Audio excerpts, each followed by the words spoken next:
everybody, it's Lisa here. So today I want to talk about diets and why diets don't work. And I know many of you who follow me probably already know this, but I also know there are people who are new to this and who are still dieting and who suffer the negative side effects. So in today's video I want to address some key points of why diets don't work and actually will make your health and your weight worse. So let's begin. So firstly, everybody knows that diets have an extremely high failure rate, and depending on the source, it's said to be 95 to 97% failure rate. But if you look at the long-term results, for example, what happens to dieters after 5 years, then actually diet fails 99% of the time. Arthur Frank, medical doctor of the George Washington University Weight Management Program, reports that out of every 200 people who start a diet, only 10 of them will successfully meet their weight loss goals. And the odds get significantly worse when you look at the long-term outcomes. Out of those 10 people, only one of them will keep the weight off over time, and that's a failure rate of 99.5%. Or let's look at another study. A team of experts at UCLA analyzed every study that followed dieters over a 2 to 5 year period.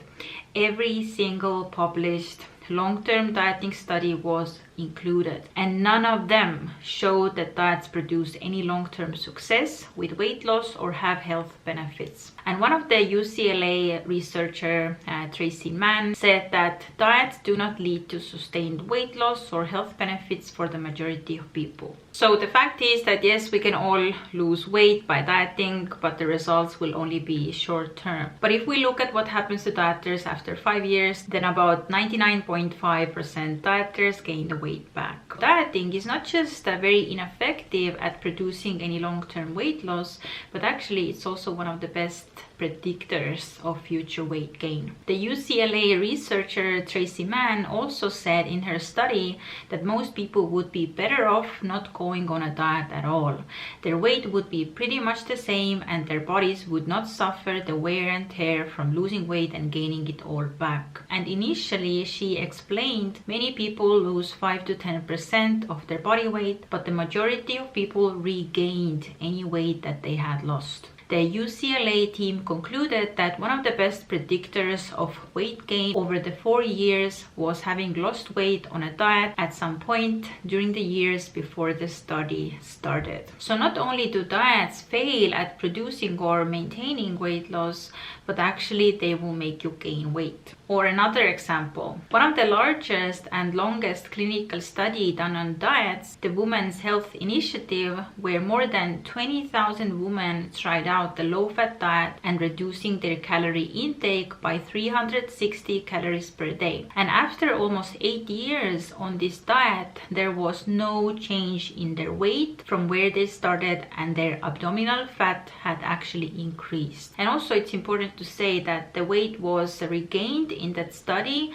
despite the fact that the lower calorie diet was maintained. And diets actually push your set point weight up because it triggers your body's starvation response, where one of the mechanisms is that your body actually starts to prefer storing more fat to protect you from future starvation. So you just eat less, you feel worse, and you're gonna gain more weight back later. And also this cycle never ever ends. There's never gonna be a point where you have lost the weight and now you can start eating normally again without any negative side effects or the rebound weight gain. The dieting will never end unless you choose to step out of it and to fully recover. In the last study we talked about the low-fat dieting, and if you think it was just because they were eating low-fat, but actually this weight regain happens in other types of diets as well. For example, after 12 months, Atkins dieters were eating 289 fewer calories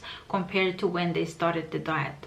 Zone dieters were eating 381 fewer calories. Learn dieters were eating 271 fewer calories. And Ornish dieters were eating 345 fewer calories. So they were all eating less than before, but they were steadily regaining weight over the last 6 months of the first year of their diet. And this happened despite also increasing their exercise. So they ate fewer calories, they increased their exercise, and they still regained the weight. And also there was this one other study conducted over 5 years on teenage twins. The dieting twin who had gone through just one intentional weight loss episode was nearly 2 to 3 times more likely to become overweight compared to the twin who didn't diet. And the risk of becoming overweight increased by each diet and weight loss cycle. So dieting automatically increases your risk of gaining more weight in the future. And it's said that up to 66% of people who attempt weight loss with dieting will end up gaining back more weight than they started with. So in conclusion, those people who start dieting will gain back the weight after 5 years, and over half of them will gain back more weight than they started with. And also, dieting is a form of starvation for your body, because your body doesn't know that you are just dieting, but your body actually thinks you are in starvation, and it's an extreme stress for your body. And if you are in this kind of stress, your body goes into a survival mode where it actually starts to adjust certain body processes to fight for survival, to keep you alive for longer. For example, your metabolism slows down. Your body doesn't want to burn more calories when you're eating less. It actually wants to conserve energy as much as possible. So when you're eating less calories, you will actually burn those calories slower. And this is where many people might see that despite decreasing their calories significantly, the weight loss just slows down. And some can even find that they keep gaining weight despite eating fewer calories than when they first started dieting. And to gain the weight back after dieting, you don't even need to be overeating. But even normal eating with a suppressed metabolism will cause the weight that was lost to come back. So the failure rate of dieting is not because people don't have enough willpower to diet, but actually because our body is biologically designed to fight the weight loss. Or another example of your body's starvation response is experiencing food obsessions and urges to binge. When you eat less, it might feel doable at first, especially when you are a first-time dieter. But over the period of time, you will get more and more obsessive thoughts about food and also more intense urges to binge. And this is another body's intelligent ways to fight the starvation and to help you survive. Your body doesn't want to eat less. Remember, eating less is extremely stressful for the body, and it signals a huge stress response. And this actually intensifies your cravings for food and also changes your brain chemistry that makes you obsessed with food. In other words, restriction is the best prediction of out of control cravings and urges to binge. And also on my channel, I have a video about the starvation mode where I explain more about what it is, so you can check out the link in the description. And also, the next thing is that we tend to think that weight loss equals health. But this is not the case, because the rates of diet success we hear is mostly about the weight loss. But actually, it's not included how the dieter's health is affected by the weight loss. For example, how having to maintain that lower weight is affecting their physical health, their mental health, and also their everyday life, like their social life and their family life and other things. Because we all know that after you have lost weight, this is not where all of it ends and you can just eat normally and continue your normal life as before. But actually, this is the start of it. Because if you lost weight by some form of restriction, some form of exercise, this is what you need to be maintaining for the rest of your life. Otherwise, the weight will come back. Or because of the starvation response, what we talked about before, you have to even intensify the exercise, intensify the restriction to maintain the weight loss, which very often means that you have to dedicate the majority of your life to following food rules and restrictions, to constantly monitor your eating, to worry and obsess about food and weight. And all of this focus and worry about eating and your weight is already increasing your stress levels. That is not actually making you healthy. And not even talking about how losing weight can actually make a person's physical and mental health worse. Losing weight doesn't mean a person is now healthy. For example, many people think that when you lose weight, then you're just gonna lose the weight from the unnecessary fat tissue. But this is not true. In the absence of adequate energy, your body uses catabolism destruction of cells throughout your body to survive. Eating less makes us lose weight not by selective reduction of adiposes or body fat, but wasting of all body tissues. Therefore, any success obtained must be maintained by chronic undernourishment. So when you undereat or diet, your body literally starts to eat itself to get energy. It will not take energy only from the fat stores, but it will start to cannibalize your organ tissue, your muscle tissue, your bone tissue for survival. It will not take the energy only from fat stores, but from the entire body. And this means that to maintain the lost weight, you have to maintain it with chronic undernourishment. And this is why diets will never ever result in health. Also, underfed people experience lower energy levels, apathy, dizziness, intolerance to cold, slower metabolism, preoccupation with food, intense hunger and cravings, decreased sex drive, general irritability and depression, among other symptoms. And these are known as starvation symptoms. For example, physical symptoms: slow metabolism and always feeling cold, loss of a healthy period or irregular period, binge eating, loss of normal hunger cues, digestion problems, food sensitivities, bloating. You may find yourself easily gaining weight when you eat to your fullness, fatigue and insomnia, hair loss, brittle nails, dull skin, vitamin and mineral deficiencies and other symptoms, or mental symptoms: food obsession, anxiety and nervousness, depression and mood disorders, cognitive disorders, increased negativity, outbursts of anger, poor concentration and brain fog, body image issues, lower self-esteem, and many other mental symptoms. And these symptoms can be a result of starvation that dieting causes to your body. It affects your body, it affects your brain. And the dieting doesn't even have to be extreme. Even just a few weeks of dieting can already trigger some of these symptoms.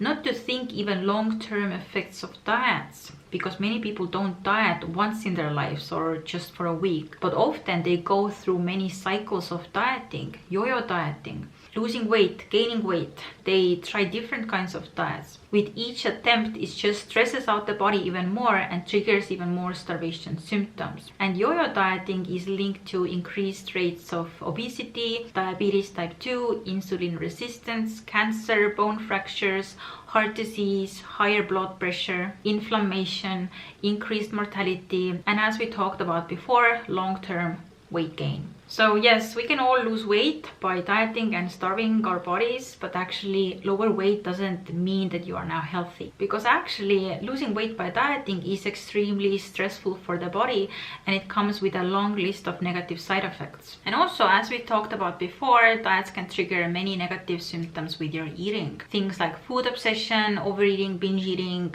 increased cravings, just in generally feeling crazy around food. And all of this doesn't happen because you lack willpower or that you are crazy or something, but dieting triggers our body's biology that tries to fight the starvation it causes. And all of this can trigger disordered eating symptoms and even symptoms of eating disorders. And for example, diets can trigger symptoms of food addiction and emotional eating. And I also thought that I am a food addict, that I am eating emotionally, but as I stopped restriction, then all of my symptoms of food addiction and emotional eating also disappeared. And I have now been fully recovered for 5 years.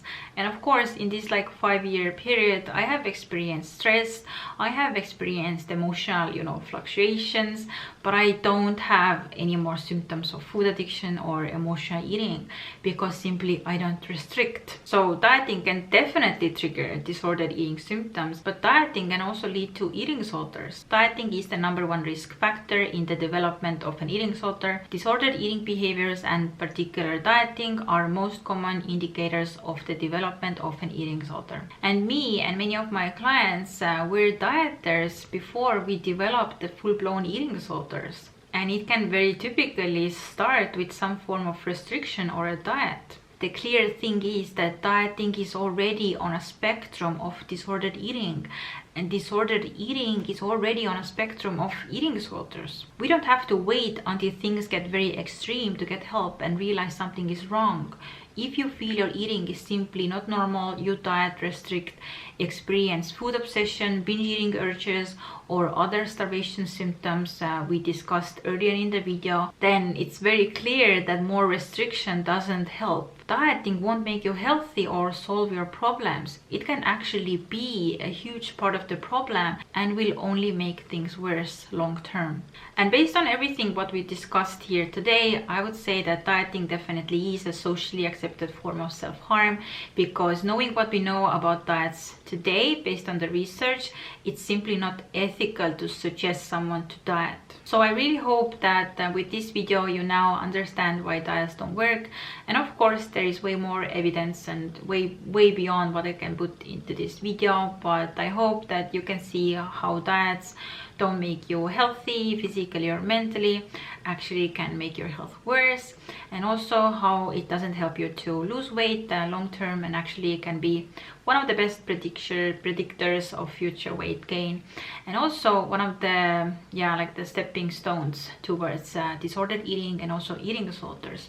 And for full recovery, definitely the first step is to stop all dieting and restriction. And if you want to know more, then I really recommend you to read my book, Brainwashed, Diet-Induced Eating Disorders, How You Got Sucked In and How to Recover, and I will put the link in the description. Also, if you want to know more about stopping dieting and how to start listening to your body, eating intuitively, and kind of like the anti-diet or the opposite way to go, I also read the book called Intuitive Eating. And if you're worried about your weight regards to your health, then really read this book, Health at Every Size. And this is a weight neutral approach to health, where you're gonna focus on your health without focusing on your weight, and it's a way for better health long term. So yeah, read this book as well. So yeah, thank you so much for watching. I really hope you liked today's video, and yeah, so please like this video and subscribe to my channel, and I'm gonna see you in the next one. Bye.